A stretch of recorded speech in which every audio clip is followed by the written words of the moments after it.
But enemy attacks were not the worst threat to the people. According to Judges, everyone had plenty of Canaanite neighbors who worshipped a variety of gods: sun, the sky, fertility. Imagine that you plant a garden and your Canaanite neighbor plants a garden. Every day he goes out to the little shrine in his garden and he says a prayer or brings an offering of some sort. So what happens if his garden grows better than yours? Wouldn't you be tempted to install a little shrine of your own?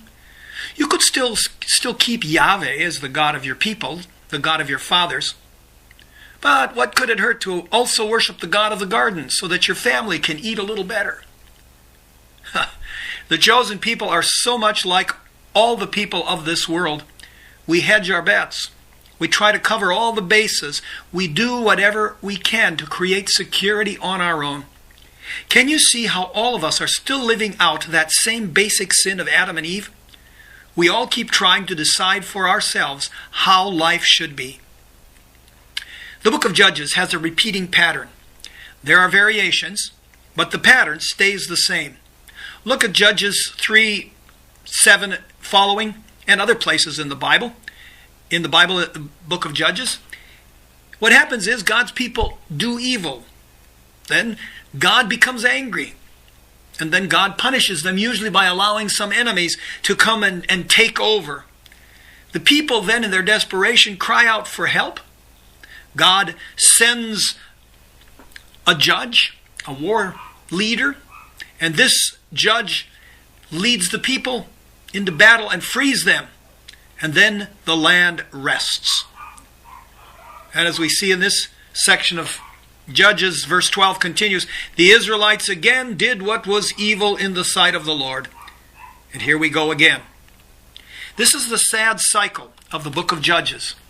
Now these people are Israel's war heroes. They are the famous men and women who helped the nation survive the first tenuous years of its life. In this book, you can read about Deborah and her wartime exploits. Check out Gideon and his crazy battle tactics.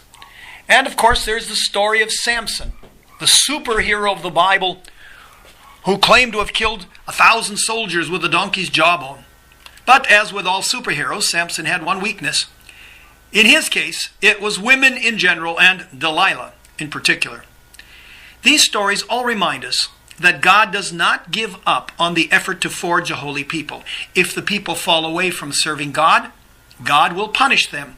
But the punishment is meant to wake them up, bring them back to a relationship.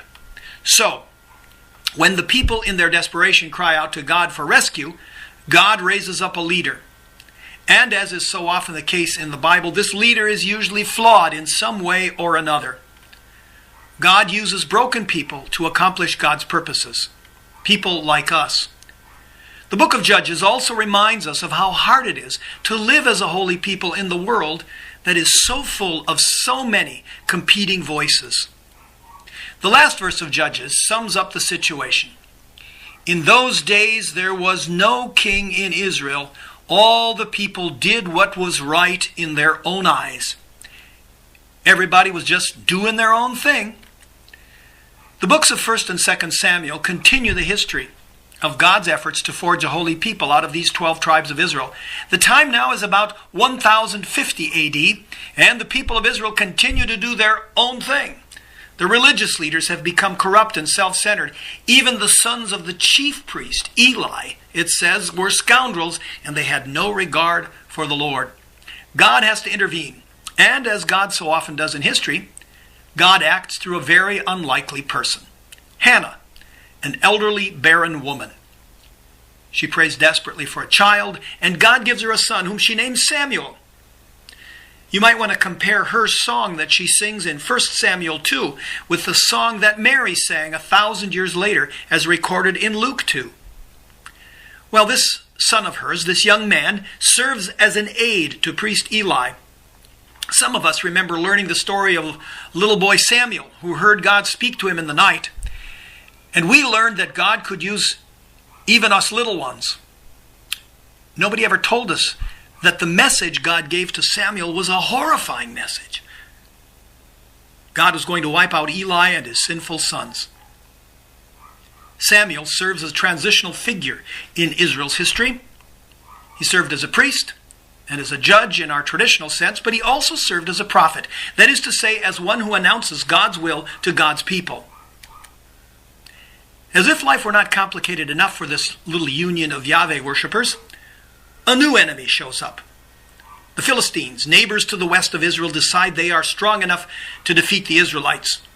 The old system of war hero judges appearing whenever needed doesn't seem to be working.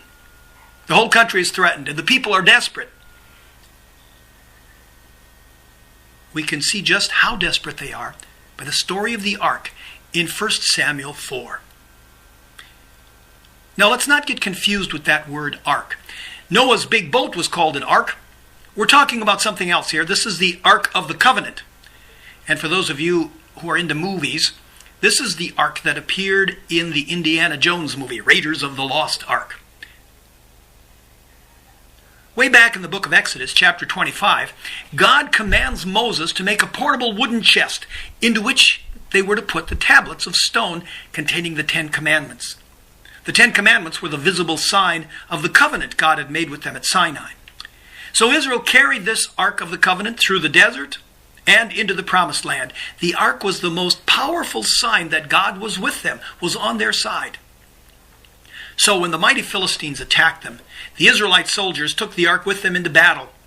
They figured that no way would God let them be defeated as long as they had the Ark with them. Well, guess what? Not only did they lose the battle, but the Philistines captured the Ark. Well, God wasn't happy about this change of ownership, and so God sent a plague upon the Philistines. They returned the ark, and they sent along offerings to boot. Good riddance, they said. The ark came back home, but the episode scared the people, and it set them to wondering how they would survive in this perilous world. So when Samuel, their spiritual leader, got old, and it became obvious that his sons didn't have the leadership skills he had, the people pushed for a change. In 1 Samuel 8, verse 4, we read, "Then all the elders of Israel gathered together and came to Samuel at Ramah and said to him, 'You are old, and your sons do not follow in your ways. Appoint for us then a king to govern us like other nations.'" God had called them to be a holy nation, a blessing to the world. But now they wanted to be like every other nation. Here it is again. Once that basic relationship of trust in God is damaged or broken, people will do what they can to create their own security. God hears their request and he says to Samuel, they're rejecting my leadership. Samuel isn't happy with this request either, but then God surprises him and he gives in to their demands. But God warns them. He says, "You want a king? Here's what you'll get." You can read this interesting dialogue in 1 Samuel 8. So now God's people have a king. Along with kings comes the bureaucracy, the power struggles, the corruption of power, you name it. Israel experienced it. How did this king relate to God and God's plans for saving the world? What does God expect from the king? These were thorny questions, and Israel never completely answered them throughout its history. The 3 kings who get the most attention in the Bible are Saul, David, and Solomon. We're not going to look in detail at their stories. We'll just summarize. I invite you to read about them in 1 and 2 Samuel.